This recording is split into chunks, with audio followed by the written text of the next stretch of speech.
Did you know that bruschetta only have 7 ingredients? That's not a lot. Like tomato, basil, garlic, onion, salt, pepper, and a little bit of oil.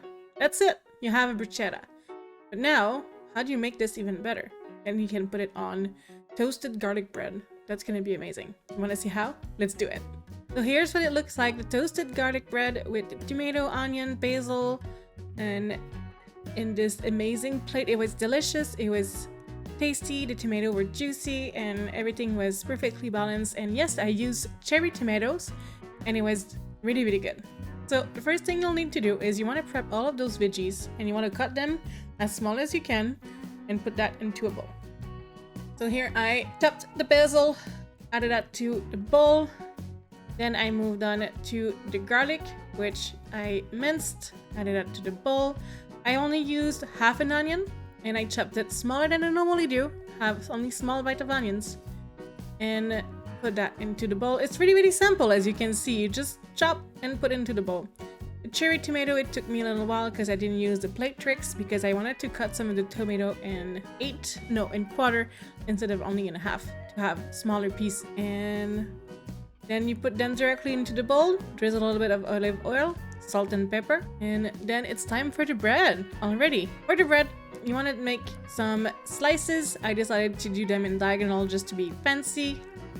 And then you want to brush a little bit of olive oil on each side of the bread and put it into an oven until they're toasted, slightly toasted.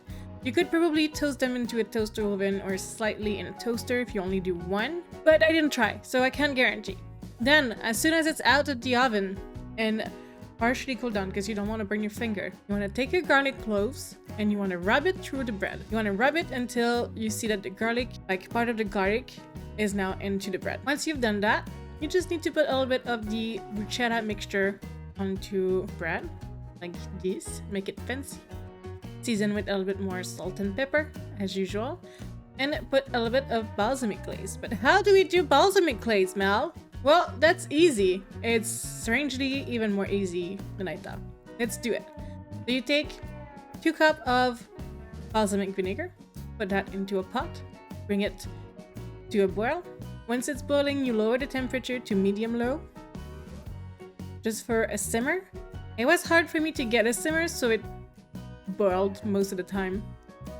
And once it's thicker and it lost most of the water, you're gonna be able to see on your spoon once you dip it in and you wipe it with your finger that it stays like this. It stays like sticky and it will leave a nice line and it will not merge back together.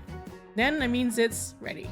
Mine was a little bit too runny still, but it was still good. It was thicker than the normal balsamic vinegar, so the goal was achieved. But I'm gonna be honest, for another recipe, I'd taken it a little bit, just because I wanted it to be a little bit more like a glaze and less runny. Then you take a spoon and you drizzle it slightly onto your bruschetta, and only slightly because it will go through your bread really quickly. And it is really powerful since you remove most of the water by boiling it. And this is what it looked like. Look at this. It's so cute. It's fancy. It was tasty. Luigi and I ate all of this just one shot. We were hungry and it was really tasty, so we ate it all that day. Didn't have any leftovers. So this is today's recipe. I hope you guys enjoyed it. It is a small video, I know, but it is so tasty and it brings back summer since winter is really, really close, and if it's not started already. And it brings a little bit of joy and some vitamin into your body, and it is really, really tasty.